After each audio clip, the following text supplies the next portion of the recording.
Hello everyone, welcome to DSP Mutual Funds. Now we all know that index funds make good investment options as they offer a simple way to diversify and grow your money over time.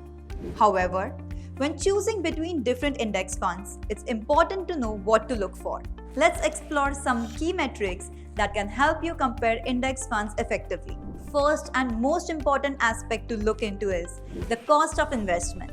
The expense ratio is a crucial metric that represents the annual fee charged by the fund company to manage the fund. It includes various costs such as administrative expenses, marketing fees, and management fees. This ratio is expressed as a percentage of the fund's average assets under management. For example, if a fund has an expense ratio of 0.5%, it means you will pay Rs 5 for every Rs 1000 invested annually.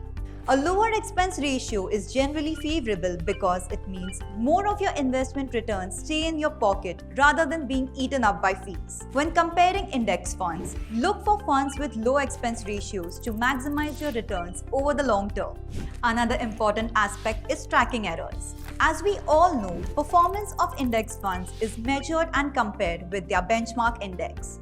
Tracking error is a commonly used metric to gauge how well an investment is performing. Let's try to understand with an example. Let's say there are 3 index funds named A, B, and C. All of these funds follow the same index. Fund A experiences fluctuations around this benchmark. Some months it outperforms the index slightly, while other months it underperforms. Its monthly returns might be 7.5%, 8.2%, 7.8%, and so on. The tracking error here measures how Fund A's return deviate from the benchmark index's return on average over time. Fund B, on the other hand, closely mirrors the benchmark's movements.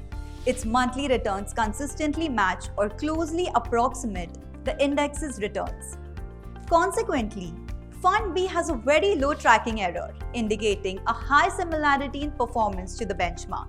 Fund C, however, experiences significant swings in performance compared to the benchmark. Some months it may outperform by a large margin, while sometimes it falls short by a wide margin. This inconsistency results in a high tracking error, signifying significant deviation from the benchmark's performance. A higher tracking error like 1% indicates a more significant deviation from return. Investors prefer lower tracking errors like 0.2% signify closer alignment with the benchmark, offering more predictable investment outcomes. One more important factor to understand is information on the underlying assets of index funds. Picking an index fund with LLT, that is, large liquid transparent underlying assets, is important. Big companies bring stability. Liquidity means easy trading, and transparency lets you see what's in the fund, helping you understand and manage risks. LLT criteria make sure the fund follows the index well, making it safer and easier to invest in. In addition to the above metrics, investors should also evaluate historical performance and the index it tracks. Historical performance can provide insights into how well the fund has tracked its benchmark over time. Such information always helps investors in making informed decisions. So keep watching, keep investing.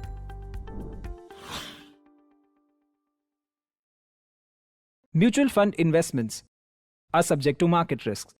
Read all scheme-related documents carefully.